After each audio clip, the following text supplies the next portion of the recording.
Ja, vi skal gå det. Okay, so if I can get your attention, please. So, is there any Danes in here? Yes. Jeg kommer lige til at have den her tale på engelsk. Det er bare, hvis der er noget, jeg håber lige bliver oversat, så vil jeg bare lige tilbage. But welcome to the home of Carlsberg. I will just give you a short introduction to the exhibition, but first a Danish cheers. And in Denmark we say skål, so skål. Skål. And right now we are standing on the very old grain-story building that was built back in 1866. So it's a quite old building that you're standing in right now, and all the buildings that houses our exhibition, they are listed.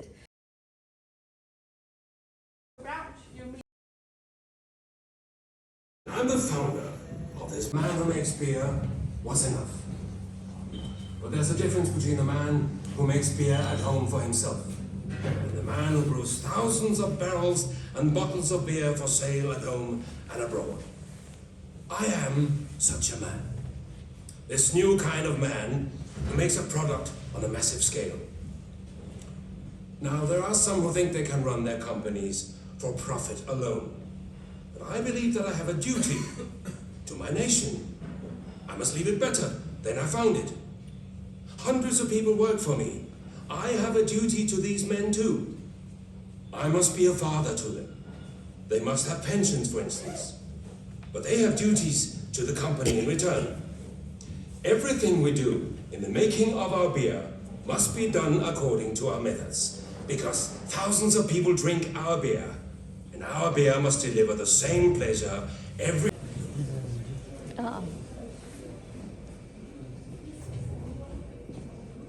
How do you do?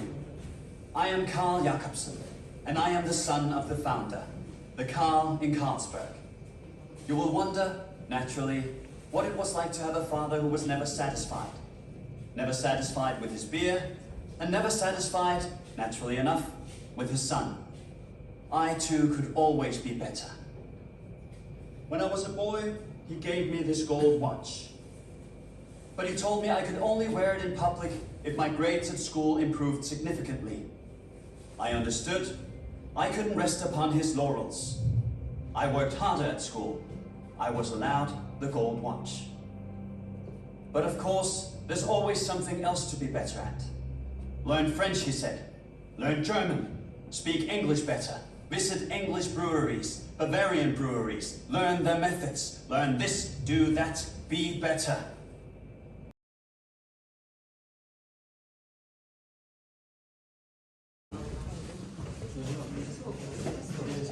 I am Laura Jacobsen, wife of JC and Carl's mother. And I'm Ottilia, Carl's wife. Our family is passionate about everything we do, not just beer. It was equally important to all of us that the brewery should return something to society. We were all involved in many different projects to improve life here. Upgrading the water supply, transforming Frederiksborg Castle into a museum of national history after it had burned down. But none of these projects were closer to my heart than bettering the lives of women in our city. Nurses, seamstresses, unmarried women.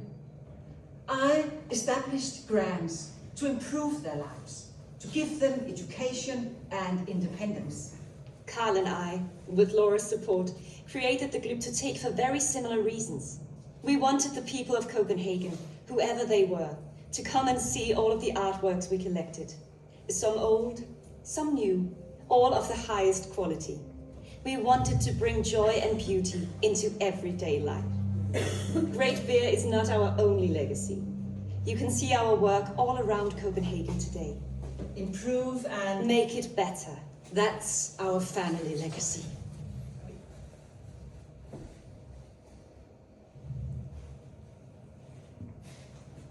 The challenges we faced, our passion, our spirit, they built this place and inspired the inscriptions on the buildings that surround you. These are my golden words from my last will and testament, and still inspire everyone at Carlsberg today.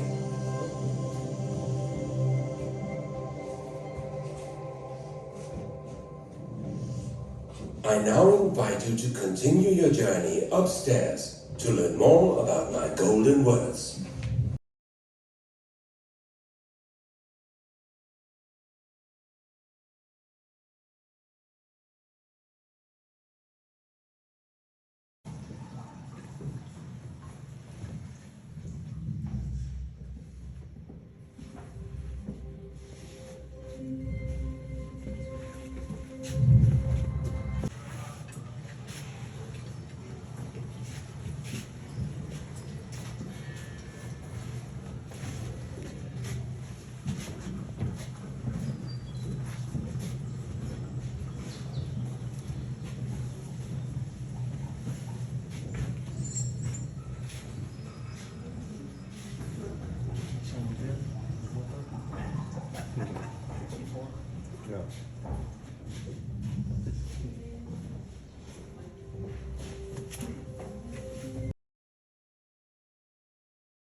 Chơi cái dây đấy.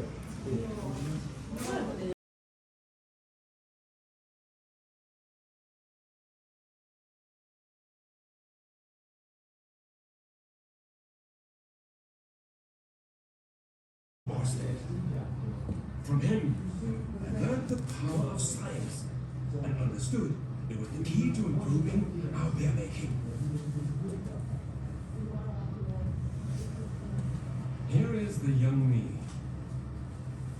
creating my first experiment in my mother's washtub. In Denmark, we mostly made the traditional white ales. I wanted to recreate the wonderful, clean, crisp taste of something I found in Bavaria. They call it lager. I thought we Danes would delight in this new beer. And I was right. I seized the opportunity to take my dream further when I moved my brewery to Valby in 1847. We named it And the Beer after our only son, Carl. You might think then that I should be so proud of this building that any damage to it would distress me. And when fire destroyed it 20 years later, it was indeed a terrible blow.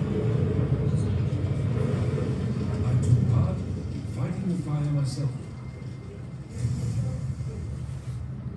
But almost immediately afterwards, I found myself energized, planning a new one. Because this crisis was an opportunity in disguise. A new brewery was state of the art. It incorporated all the latest technology, using advances in cooling equipment to make even better beer. Science was central to all our endeavors.